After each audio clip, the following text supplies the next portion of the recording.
Hello hi, मी संध्या कुलकर्णी। आज म्हटलं तुम्हाला तोंडल्याची भाजी दाखवावी। मी मध्ये बघा तोंडल्याची भाजी दाखवली होती, ती रस्सा म्हणजे पातळ दाखवली होती, रस्सा भाजी होती। आता ही भाजी जी आहे ही कोरडी दाखवते, कांदा आणि लसण नाही, बिना कांदा लसणाची ही भाजी आहे आणि कोरडी भाजी आहे। थोडंफार ओलसर असतेच म्हणा भाजी आपण टाकतो तेव्हा, पण थोडंफार, अगदी फार कोरडी पण नाही फार ओली पण नाही, रस्सा भाजी नाही आहे ही, कोरडीच भाजी अशी म्हणते हिला। ती कोरडी भाजी आहे। तर हिच्यासाठी लागणारं साहित्य सांगते की काय काय साहित्य लागते। हे बघा तोंडले स्वच्छ धुवून घेतले 2-4 पाण्यानं, आणि हळद आहे, लाल तिखट घेतलं, हा मॅगी मसाला घेतलाय मी, हे मीठ आहे आणि मोहरी। याला लागणारं साहित्य एवढेच आहे। आता ही कशी करायची तुम्हाला सांगते। आता हे तोंडले ना मी छान चिरून घेते आधी।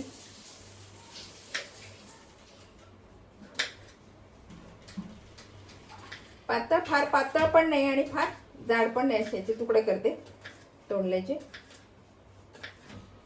याच्यात ना काही काही तोंडले पिकलेले आहेत, वाटतात कवळे आपल्याला पण ते पिकलेले असतात। बघा असे तुकडे करते गोल।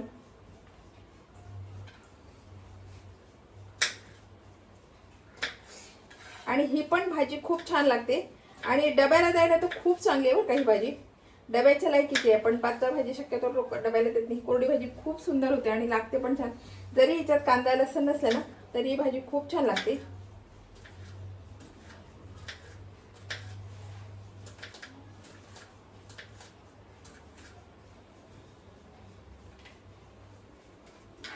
काही काही तोंडले ना त्यात पिकलेले, बरेचसे पिकलेले, म्हणजे मी जर काढले ना तर भाजीच होणार नाही मग तोंडल्याची, इतके पिकलेले तोंडले त्याच्यात। म्हणून फार लाल मी घेतले, पण थोडंफार सर्वसाधारण लाल मी घेते, कारण मग भाजीच होणार नाही याची।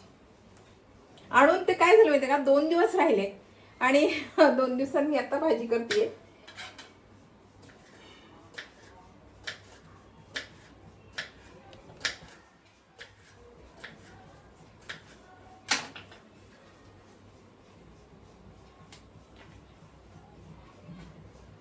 आता हे पटापटा मी सगळे चिरून घेते।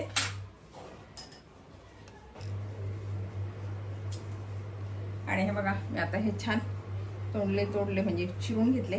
काही काही थोडेसे लालवट आहे, लालवट म्हणजे थोडेसे गुलाबी गुलाबी झाले, ते पण मी घेतले, कारण मग ते जर काढले नसते ना तर भाजीच नसती झाली। बरेचसे त्याच्यामध्ये तसे निघाले आणि बरेचसे हिरवे पण आहे।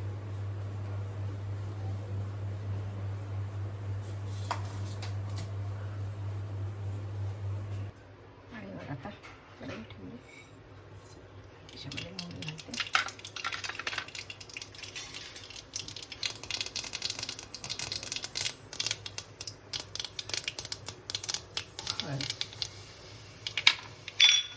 लाल तिखट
आणि थोडी वाफ दिली आता। याला ना शिजण्यापुरतं पाणी घालायचं, भाजी शिजेल इतकंच पाणी आता घालायचं। एवढ्या पाण्यात ही भाजी शिजून जाईल।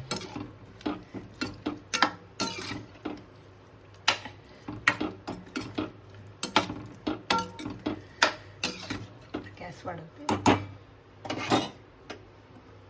झाकण ठेवते, काही घातलेली भाजी सगळी शिजून येईल. मला आता झाकण काढते.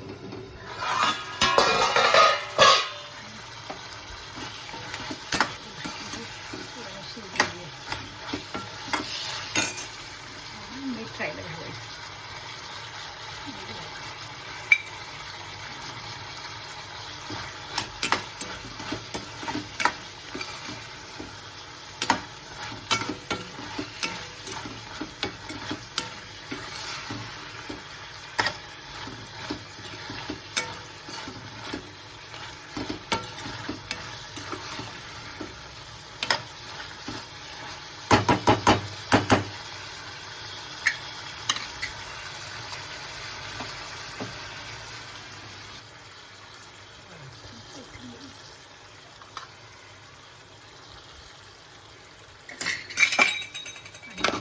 बिना कांदा लसणाची तोंडल्याची भाजी तयार आहे.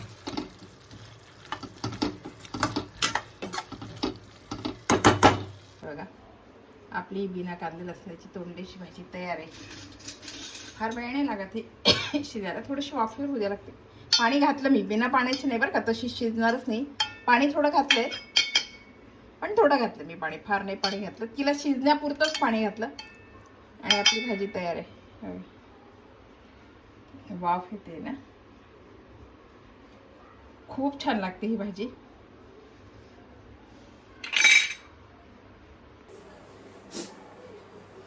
आणि हे बघा बिना कांदा लसणाची मॅगी मसाला घातला ना, चव थोडी वेगळी लागते.